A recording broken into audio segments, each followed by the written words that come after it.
Nigel Farage is about to be the person who pays the largest price for Jeffrey Epstein, who pays the largest price for the Duke of York, who pays the largest price for Peter Mandelson, Ghislaine Maxwell, and all of these people. If you've clicked on this video, you must be thinking, how much of a lunatic is Andre Walker to make that suggestion? Nigel Farage didn't know Jeffrey Epstein. Nigel Farage had no connection with Jeffrey Epstein. Nigel Farage probably didn't even know who Jeffrey Epstein was until all of this came about.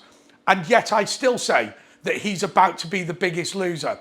The reason is because time and time again, we have seen the left attempt to use any political situation in order to undermine us as the political right.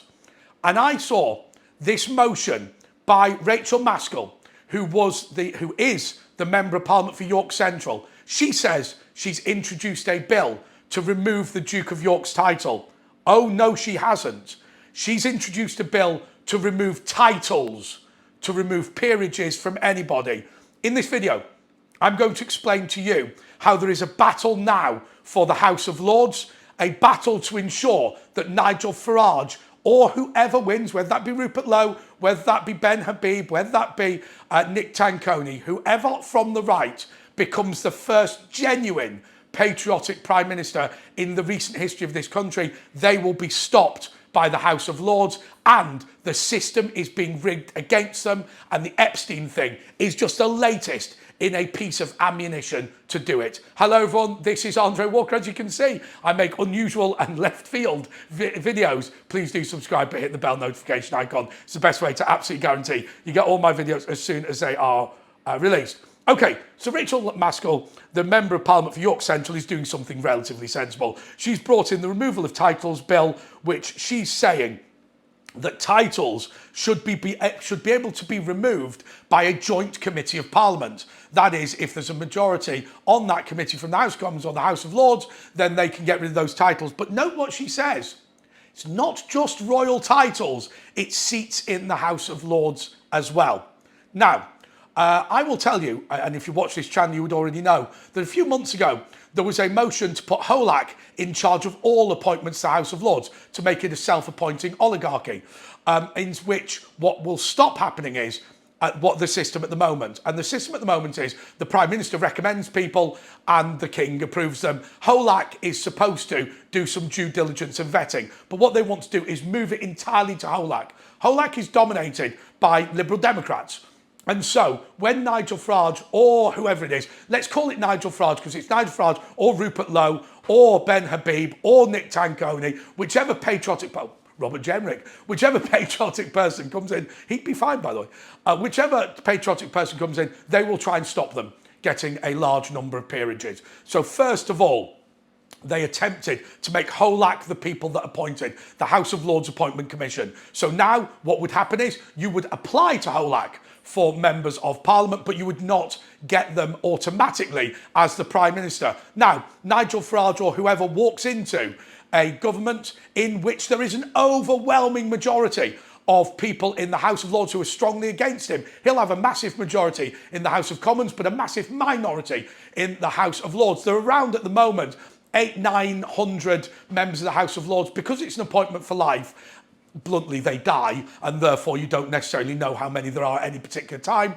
Also, we don't know exactly how many of them would ever turn up. But at the moment, there are zero Reform, there are zero UKIP, there are zero any of these political parties in the House of Lords. And so you would have to go from zero to a large number. Now, the system at the moment would be that Farage would come in, ask for, say, 300 peers, which is what he'd need, and then Holak will attempt to say no.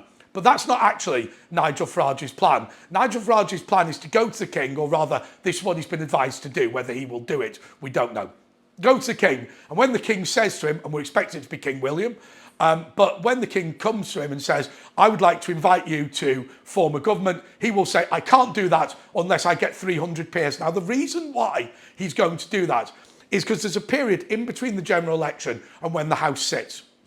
In that period, there can be what the Americans would call a recess appointment, right? Which is Holak can't sit to approve the seats because Holak is not sitting. right? If you see what I mean, they're on holiday.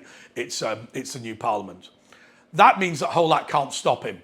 If he waits until the House is sitting, Holak will wait at least 2 years to approve every single peer, by which point the Great Repeal Bill that Danny Kruger is working on will have failed and the Farage government will have fallen into the toilet. But next, the House of Lords will do something else. There is a reason why Keir Starmer doesn't want to have a vote on Prince Andrew's dukedom. And by the way, he has 3 peerages: his dukedom, his earldom and his barony. For those of you who want me to show off, it's the Dukedom of York, the Earldom of Inverness and the Barony of Killaloe. In Northern Ireland, they go English Dukedom, Scottish Earldom, Northern Irish Barony, and sometimes a Viscount in Wales, but not always. Okay, so if they then put this bill through, then the House of Lords will tag on the end the ability for them to have the power through Holak to remove peerages from people. And who will they remove? They will literally gang up on all of the people who have been brought in by Nigel Farage or a right-wing government. And so I'm saying to you that even though the Prince Andrew is a wanker, we should not risk giving Holak, giving the House of Lords, or giving this new joint committee of Parliament the power to remove these titles, because if they do, they will use it against us. And by the way, just in case you're thinking I'm paranoid on this, I remember when Gary Lineker started putting up all those tweets that people thought were a disgrace, Brexiteers were idiots and all this sort of thing. I said, the end of this story will be that the chairman of the BBC will resign. And everyone said, but the chairman of the BBC's got nothing to do with it. He's not implicated, it's not him. He's completely irrelevant to this. I said, he will resign. Lineker will be exonerated, he will resign. I said, the reason is because the political left will use anything they can in order to push their agenda. And who was right? Me. Because the reality was, when the BBC attempted to do the right thing with Lineker, the whole of the left turned on the BBC chairman because he was a Conservative.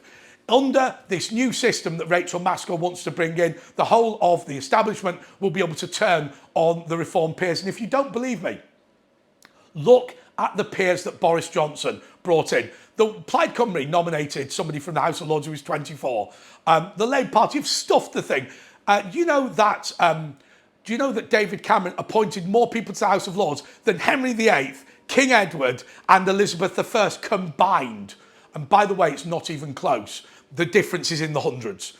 And so they were all allowed to bring in all of their people. But when Boris Johnson attempted to appoint a few people to the House of Lords, when Liz Truss attempted to appoint a few people to the House of Lords, they were rigorously opposed. They said, this Parliament should be independent. This should be a revising chamber. Look at it. 250 members of the House of Lords appointed by David Cameron. Absolutely extraordinary. Maybe it wasn't 250. All right, I'm making that figure up. But it's an enormous number. We have a problem in this country with the establishment using absolutely everything it can to stop a genuinely democratic decision being made. You saw it with Brexit. Now you're about to see it with the next government of this country. In Caerphilly last night, we saw that the main parties are done. I don't know who wins the next election, but by God, it's not going to be Labour or the Conservatives. Let's be very clear on that. And whichever government that is, in fairness, they ought to expect a revising chamber in the House of Lords that will improve their legislation, which is what the House of Lords is supposed to do. They won't get that. What they will get is a highly partisan and overly large bunch of apparatchiks attempting to destroy them at every single opportunity while sitting there as if butter wouldn't melt in their mouth. There needs to be a major series of appointments to the House of Lords. That is going to happen. Every political leader, whether it's Tanconi or Farage, have all been told that they're going to have to make major appointments to the House of Lords. If they do that, we need that to go through. So we need the denigration of Holak, and we need to ensure that we do not have the House of Lords constantly carping at every single person for political reasons. So Rachel Maskell's bill needs to fail. I'm sorry that the cost of that is the Duke of York officially keeps his title, but the fact he's not using it and he doesn't sit means that the priority has to be protection of a future government. Please do subscribe and hit the bell notification icon below. Till next time, goodbye.